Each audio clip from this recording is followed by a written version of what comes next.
Heck, my What are you computer. glittery? You're glittery again. Yes, and then my computer just. You ever have that where it just goes? All the screens just go blank. It just did that to me. I was like, what did you do? No, I've not had that, Jen. What's going on in your world? Well, on the Mac, you have hot corners, right? And if Oh, you yeah, accidentally send your mouse to one yeah, of them, it'll like go to sleep. yeah. Apparently, I accidentally did that when I was trying to do something else. It's Anyways, I'm tired. here. It's I'm not tired. asleep. It's tired. I'm tired.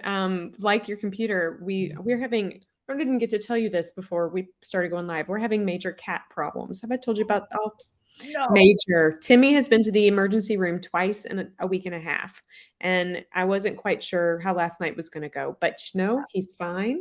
And so bear with the dark circles today. I mean, he's recovering. We're hopeful that he's okay. But man, It's exhausting.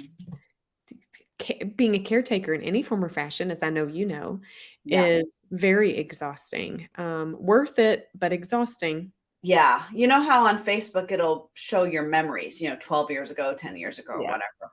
And so I get a lot of those because at that time, I guess this time, 10, 12 years ago, Caitlin Mhm. was in the hospital doing a lot of Mhm. testing and a lot, we didn't know what all was wrong with her. And so you get those and you're like, wow, that I remember that. It was such a difficult time. So, I mean, in one hand, the memories, there's like those memories are sort of bittersweet, right? There's good things that you can remember, and there's also like difficult times, and then you're like, wow, it's been a long time since then too. So Yeah. I think there's some good and bad about that. And I was thinking about that actually the other day in regards to writing. Mm. A lot of people do like to write memoir or record certain family Mhm. legacies and things like that, memories, childhood memories and stuff, whether or Right. not you want to do it for the whole world or just your kids. And Right. I was thinking about that, how wonderful, what a gift that is to give to your subsequent generations. Because Mhm. as I am fond of saying, your copyright on your work, the moment you put it into a fixed form, is your Mhm. life plus 70 years. There's very few things that will last that long. And so it's a wonderful gift. I mean, I know you would love to have things written from your grandmother Yes. and your great grandmother. I have Oh, my great definitely. grandmother's calla lilies in my backyard. Oh, And Jen. you think about, and of course, I was thinking about this a lot after my trip to Laura Ingalls Wilder's homesteads, how much technology change she lived through. But we've also lived through a lot of technology change. I was literally trying to think the other day about a trip I took in college up to Berkeley. Or we went to San Francisco and then we took Bart over to Berkeley to watch a football game. And I was trying to remember, how on earth did we book plane tickets and how did we know the BART schedule? Like, there was no internet. How did we? I think we called the airlines on the phone and figured out what the flight schedule was, and then booked a thing. And then you had the paper ticket. You had to pick up the paper tickets and pay for them. And So many things. Okay, hold on. You just triggered something. I was talking with another author prior to coming on to this today, and we were giggling about generations and technology. It was almost like we planned it, but per usual, Jen, we didn't. no. And he said, today at lunch, go ask your kids what they like, what's the hand sign for picking up a cell phone? Oh, Because right. This now, right? it's Right? This? what is that? Right. What And is that? we need to do this, but they have no idea what this is. I mean, Yeah. it's like Phones don't look like this anymore. listen, so Like I this. remember when there's like maybe like 10 years younger than me, they do this. And I'm And you're like, that's like the rock and roll. Like that's right? not Or if you're from Texas, it's hook 'em horns. but like he was like, it's this. And I'm like, that is weird. Like Isn't that nobody weird? does that. Right? It's true Hey. though, right? So, I mean, there's a lot to talk about how technology has changed between the time we were kids. I mean, I think in some ways the pace of technology is more rapid even than Laura Ingalls' time. And part of what made her books so attractive to the post World War II generation was that she was kind of at her timing at the end of the prairie frontier era and then into the modern age. And there was a number of people that wanted to kind of look back to this change in the more simpler times after coming out of all the destruction of World War II. But I think there's a lot of why people enjoy Amish fiction because it's the Mhm. same thing, right? It's a retreat from the modern world in a lot of ways. There's less Right. technology and there's some things that are simpler. And so those are interesting things to think about as you are thinking about your book and what you want to write about. Yeah. Some of this stuff with this change over time can be Yeah. just a wonderful thing just to record for your own family, your own memories. I think it's a wonderful way to do that. And as we're going to talk about today, the wide range of budget that you might use. And if you're doing something that's just simply a family project that you want to do for fun, you can do it very minimally for minimal cost Yeah. versus it is a whole spectrum. I mean, honestly, the sky's sort of the limit, like with many things. Right. But the more professional you're going to use your product, if it's a business product, if it's something that this is going to become your entrepreneur, then you're going to want to do everything in a more professional way. Of course, that's going to Right. be more expensive. So we'll be talking about kind of that whole spectrum and range of things today. Because Like if there's anything consistent, Jen, it's that technology is going to go faster over the years, that you yeah, have to pay for taxes, and there has to be a budget no matter where you go. Like right, even in any form of publishing, you will be making some form of an investment, whether that's your own time or money. right. And whether that is, the depths of that might vary based on the type of publishing approach. But I like how you opened up with understanding kind of your why. I hate saying that because sounds so trite and overused. But when you know your why, what your goals are, it will dictate what you should spend and what you should invest in Absolutely. and at what level, right? Yeah, So absolutely. That it's a big difference between um, doing something that's again just for your family, close friends, that type of thing, versus something that might be a gateway to your business.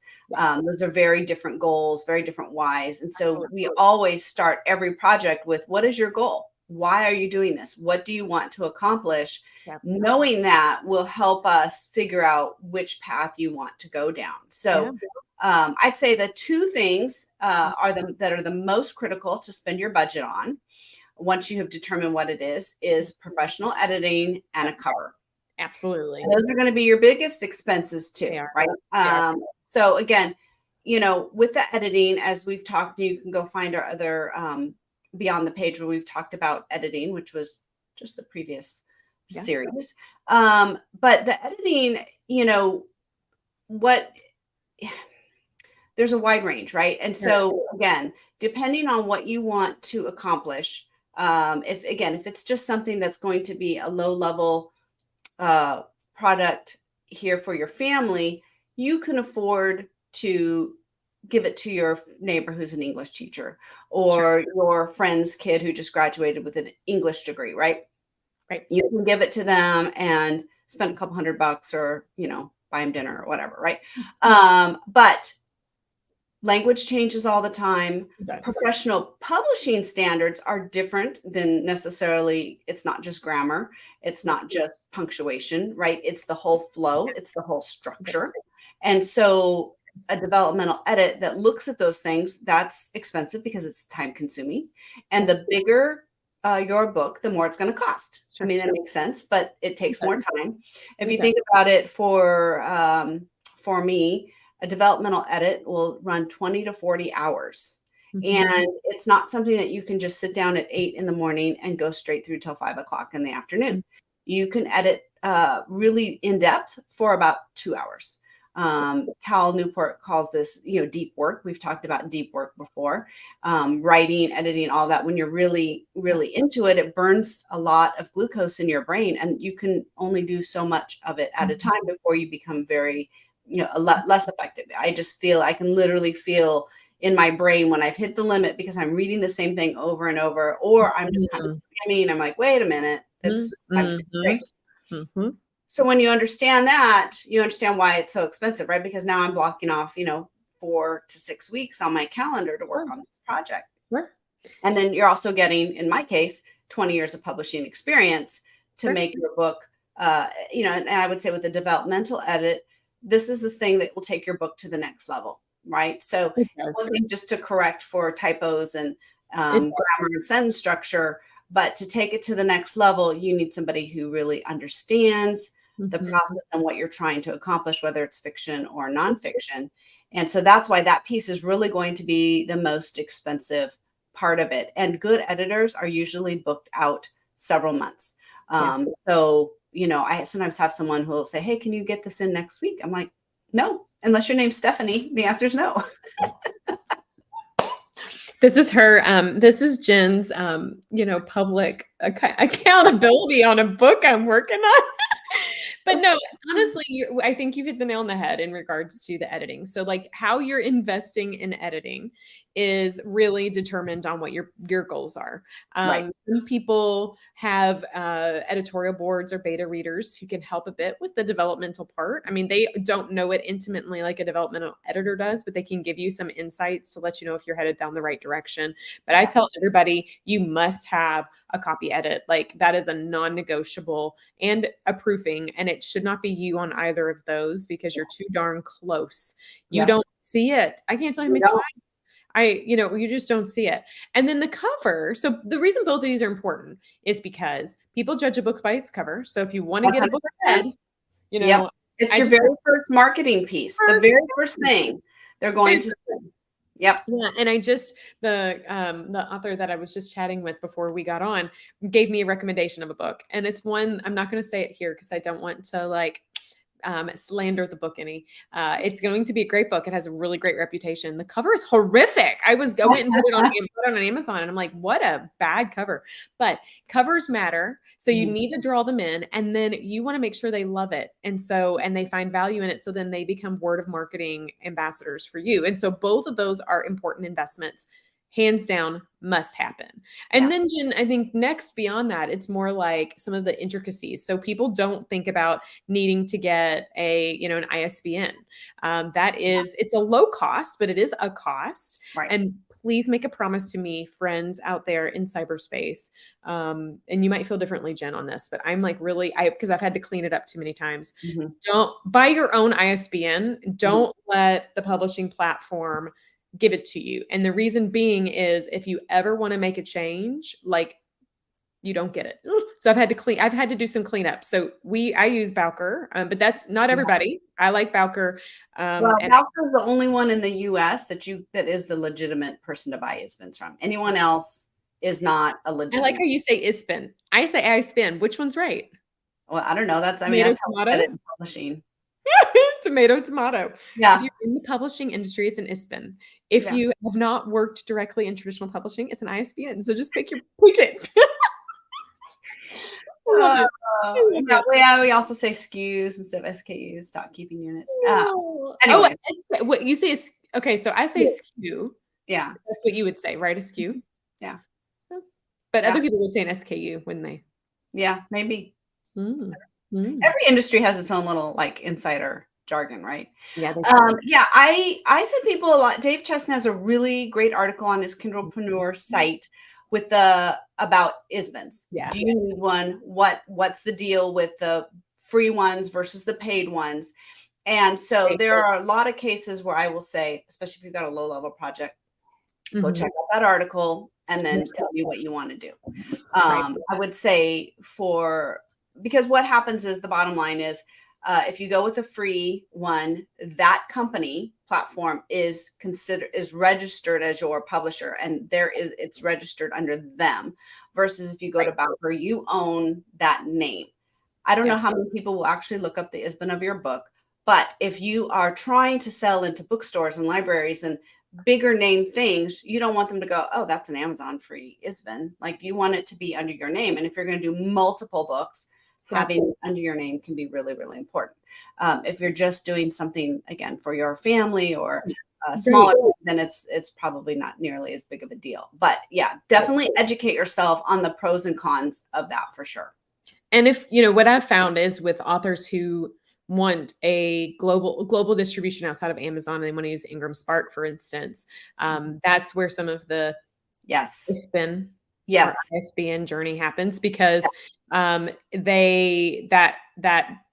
doesn't equate and connect. And there's a lot of opinions on what's right and what's not. And I was just telling an author yesterday when we were talking about some publishing options, I'm like, they're all good and they're all bad. Okay. So there's no perfect, everyone has reasons for why they're doing it. We want you to be informed as Yes. you navigate it. And so Make you a call good the shot. decision. Yeah, Yep. make a good decision.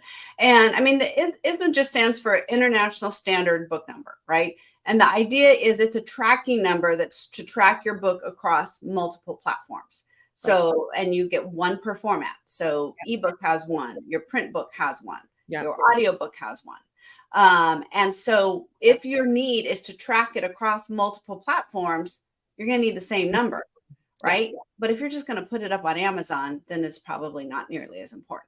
So So I'll tell that's you, where you run into the issue is you're doing a print expanded distribution on Ingram Spark, and then you also have it on Amazon, and they don't have the same numbers. They're going to have a hard time getting those things linked. absolutely. Not saying my way is the only way or the right way, but I do use ISBNs. I'm gonna make that pivot, Jen. I get my own for my paperback, hardback, physical copies, but I do not do it for the ebook. I only distribute through KDP. And a number of people make that choice too. That's also a choice that you can make. So, I mean, they're not super cheap, but they're, like I bought a block of 100 because I have a small press. And so they're much cheaper they're only $15 a piece, I think, when you buy a block of 100. But, that was, much more than people want to spend on. Most people won't go through 100. No, but I say if you plan on doing a couple of different editions and potentially would do another book in the future, Bowker has a 10 block that you can buy. It's right under $400, and it comes with one barcode. So you will need to get that too, right? Like, so if you get your own ISBN, you will need to generate a barcode to go with it. And that is what is actually physically put on the book as well. And so those are, it's cheaper to get a barcode than it is to get the number. But so I always say if you have any inkling that you might do a hardback version or you might do another book, the 10 is the cheapest route or the best route. Yeah, because it's $125 for one. Yeah. Yeah, I know. It's silly. That's silly. Let's see. Okay. What are some other things? So I think in the future or in the previous episodes, we've talked about our seasons, we've talked about marketing and marketing budgets. Mm-hmm. So, I mean, obviously depending upon your ability and willingness to spend your time on marketing your message, or if you want help or direction, that might be something. But I always say if your marketing dollars are limited, definitely you need a website. That is, to me, is a non-negotiable. Yeah. Even if it's a single page author website about your book, like you need something. Yeah, you need like a home base where people can find you. So if they Google your name or whatever, they can find you. Yep. You don't want it to just be a Facebook page. You don't want it to be your social media site like that. Mm-hmm. That's all rented land. Somebody else owns that. They could take it away like that. So if you have a website, you can do your email collection, which we are big fans of. Yep. And so you absolutely do need to have a website, and that would probably be your third most expensive. It might be more expensive than your book cover, honestly, depending. It would probably be more expensive. If it's not more expensive than your book cover, then you probably aren't investing in a good website solution. Right. But just know that it doesn't have to be set in stone. Like your website should build and grow with you. And the moment the website goes live, I always say it's already outdated, right? Like things change in you and your business and what you're doing. And so don't see it and wait until everything is perfect. You do need something that can grow with you. So yeah, I agree. Those are the top three. You need editing, you need a strong cover, and you need your digital hub, which begins and ends in your website. Absolutely. But then there's then on the list of budget, depending upon your publishing approach. Now you have to keep in mind, we're talking self-publishing, and Jen and I are proponents of the print on demand platform for this. Mm-hmm. Years ago, POD was not good. It wasn't solid and strong and reliable. It is now. Yeah. It's much better now. Yes. And so the old way would be, and some people are still doing it today, would be, buy 1,000 books and house them in a warehouse and pay warehouse fees. That's another cost. If you go that type of publishing route, that is not a route that I think is the type of investment I would do if I were you, author friend out there. But you do want some author copies. Like you will want to have some for your speaking engagements or signed copies or what have you. Yeah. But you can get them at a very, very reasonable price. Very reasonable. Yeah, absolutely. They take some time, so make sure you give yourself time for that. But yeah, I think this, again, depending on what you're doing, right? If it's a gift for family, you'll know how many you want to have on hand. If you're going to have a big launch event, you'll want a number for that. If you are a speaker, if the book is part of your speaking platform, obviously you would have a bigger number because you're going to sell them in the back of the room, right? Absolutely. So how many you order is going to be dependent on a number of factors, what you're doing with your book. But yeah, the author copy, on Amazon, they can run you, it depends on the size of your book, $5 to $6 a piece. Yep. And then that's a really nice margin. I actually started selling paperbacks on my direct sales site, and I just got all the bundles up, and someone bought the full bundle, the whole book, like all 6 full books and a novella. And so then I had not figured out how to, I knew what I was going to do to fulfill them. Yeah. So I had to figure out, here's my first trial run on how to do that. So it's, it's really fun because I think you actually do have a better margin on paperbacks for the most part. Even when you do. Yeah. And I think when I'm looking over here at my bookshelf, for all of the author copies I keep, and I find I like to have somewhere between around 50 in-house, but it's because when I go to speaking engagements, I don't want to have to freak out and go buy more and then wait for Amazon to ship them. So I like to have about 50, give or take, of each book so that I can take them there with me. Inevitably, if you have 10, you will have wished you had 20. But usually when, having about 50 in-house allows me the flexibility. If someone says, hey, can you come speak tomorrow? I'm like, yeah. And I have 10 to take or what have you, that I can fulfill, right. And do signed copies with. I find that. And it varies, I would say. So my nonfiction, there's a long story behind that, but I have a bunch, over 200 copies of, I call my bootleg copies.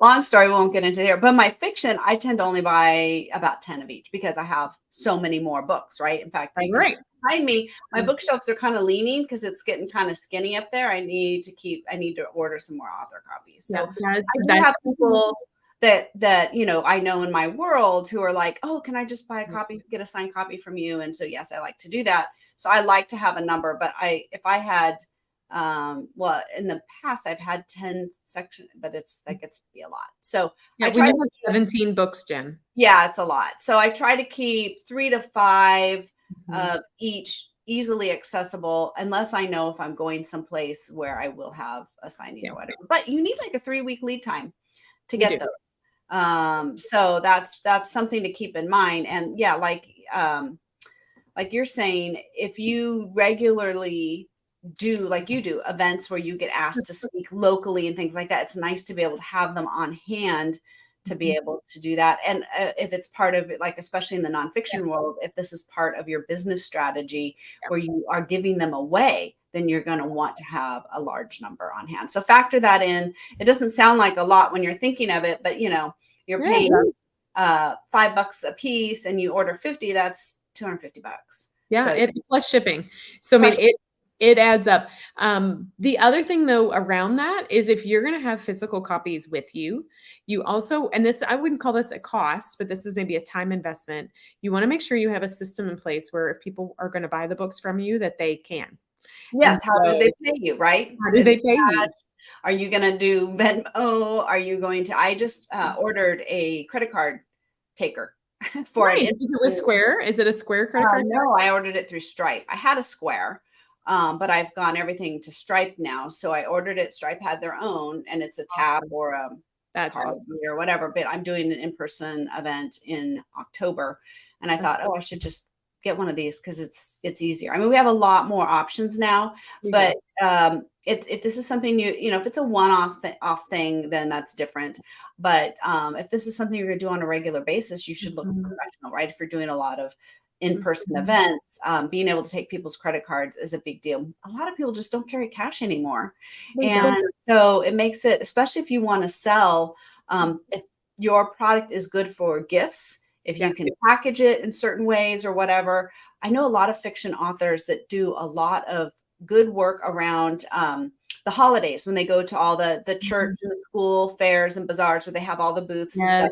They pay $20 or $30 for a table, and they sell a lot of Christmas gifts. So especially to men who maybe don't want to do the wrapping and stuff, they will wrap it. They'll put it in a gift bag, pretty, and all that. Like that's all. If you think about those, you can be really creative with that. Maybe things that you package it with, if you do whatever you want to do, right? You can be very, very creative with it. And it can be a great way, but then you've got to think about all those costs and what you want to do. So think your process all the way through and figure out what you need, what you can afford. You also don't want to overbuy. And then you've got all of this stuff sitting around and you're like, where do I put this anyways? So yes, which I tend to do. So that tends to be where I live.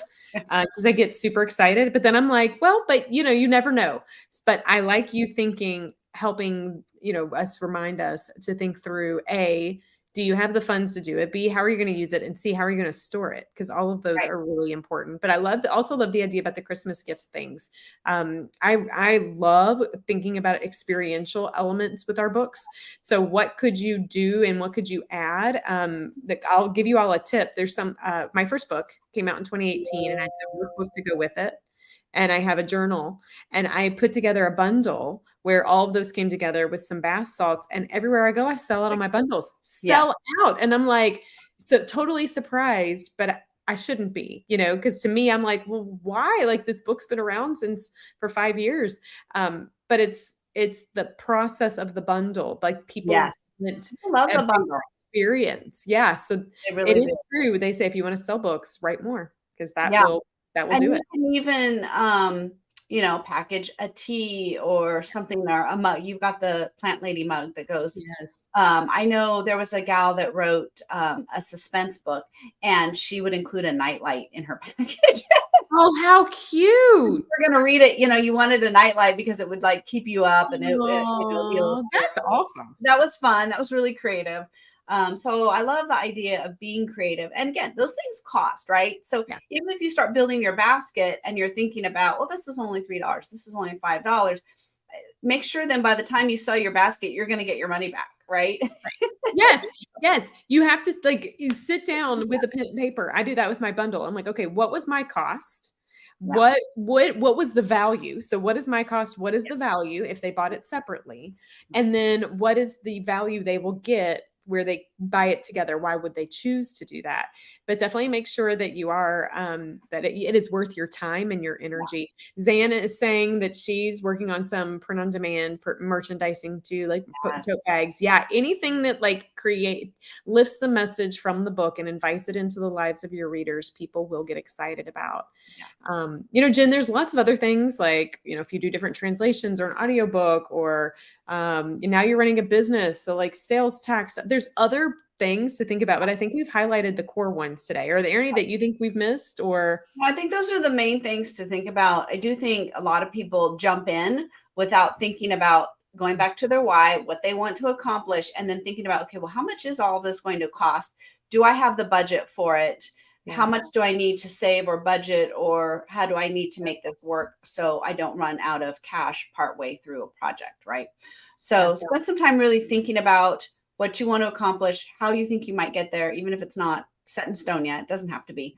And then start assigning some dollar figures to that.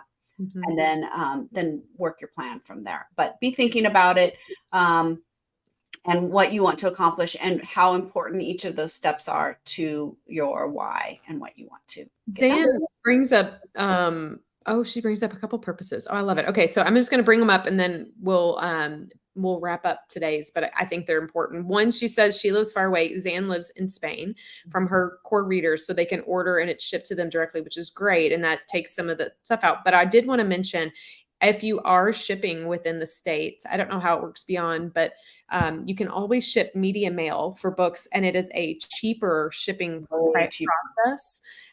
And I would definitely look into that. And then she said, track your expenses for tax purposes. Yes. This is something we forget to do. Yeah. But y'all, you are business owners. You wrote a book. It's income. Track it. And track all expenses, track your mileage, all that stuff. Your accountant will be asking for these things. And if you're thinking about it ahead of the game, it will make tax time so much easier. Yes, absolutely. 100%. So Go much on. easier. Yeah. Well, what are we talking about next week, Jen? We are still in the self-publishing world. Oh, we're talking about the publishing platforms. Mm, Dun, dun, dun. It is the debate. yes. That's true. There are definitely different camps on that. There are different camps. We have a similar camp idea, Yeah. approach, but it'll be great to chat about it. And if you all have any questions about publishing platforms, let us know. We'd be happy to Yeah. explore those next week. Thanks for joining. Good to see you, Been friend. fun, as always. It's great. We love what we're talking about. You know, we sure do. Are you reading anything interesting at this particular moment? Oh, I am. So I am actually doing a second read of an author that you and I are working on. Thanks. Oh, I'm sorry. Zan said, I haven't seen the notice for next week. Yeah, you're right, Zan. It's because I'm on vacation. It is okay. So Oh, it's in that's 2 right. weeks. It's in 2 weeks. Sorry. Yep. I love that she holds us accountable. You're I correct. know. 2 weeks. So you get a reading break next week. But yeah, so I'm reading a book on burnout. And every time I read this book, just wait, it's headed your way, Jen, in the next day or so. Every time I read it, I am reminded of how easy it is for that to happen and how Yes. important it is for us to create or prioritize our life Mhm. over work, or we will not be able to do either well. Very true. Very true. And as creatives, a lot of us, we need to keep our well filled up, our creative well. But most of us are doing this as a side to everything else we're already doing. And it can feel overwhelming. So I am really looking forward to reading that book. What are you reading?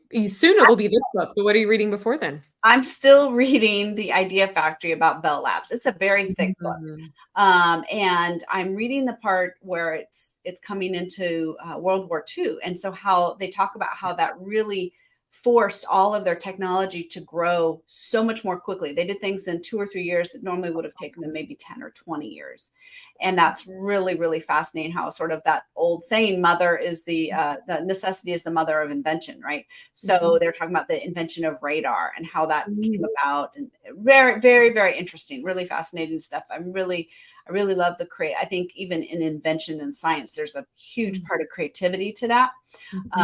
And so I think it's been a really fascinating read. So I'm enjoying that. That's awesome. That's awesome. I love that you're reading it and I love you're sharing with us. I don't know that I will read it, not intentionally. There's just not enough time in the I day. 2 weeks, know. not enough time. I realized I've been actually I had started this book a year ago. But that's okay. It's Yeah. okay because we can do not give yourself the parameters around the books you read where like you have to read it and start to finish. Zan bought it for her husband. Nice. Um, we've got a mutual friend who's a lawyer and she does a lot of reading and she reads like 20 books a month or something insane. But she gives herself freedom. If she doesn't like the book, she stops. Yep. I don't do that. I have to finish. I have started doing that. I have so much fiction on my Kindle, and there's different authors I hear about or that I'm friends with or whatever that I want to read. And if I can't get into it, I don't finish it. I'm like, I got other things I got to move on to. And it's sad, but it does give me a taste of who they are as an author. And I'm like, okay, no, I get it, but I'm moving on. Yeah, I never used to do that either, but I have too many things to read. Yeah, I know. And we have to, know that those are self-imposed rules, right? Like, or I was reading it a year ago. I guess I have to start it over. Nope. You can pick up where you left off. So Right. like give yourself that freedom and just get in there and read. Like we become better people while we read, whatever it is we're reading. Exactly. And even if you read one chapter and you get a value out of it, I mean, where else can you pick up fantastic ideas for $20? I mean, Very few places. right? Very few places.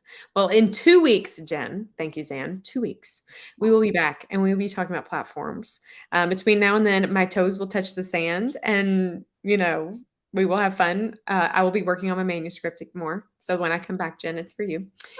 And yeah, why don't you send us off, friend? Well, authors, your words have power, your message has power, and you have power. So we invite you, as usual, every week to come join us as we take that message and your story to the page and beyond, as we help you meet your writing and marketing goals. So have a great week. We'll see you in 2 weeks. Yeah, see you later.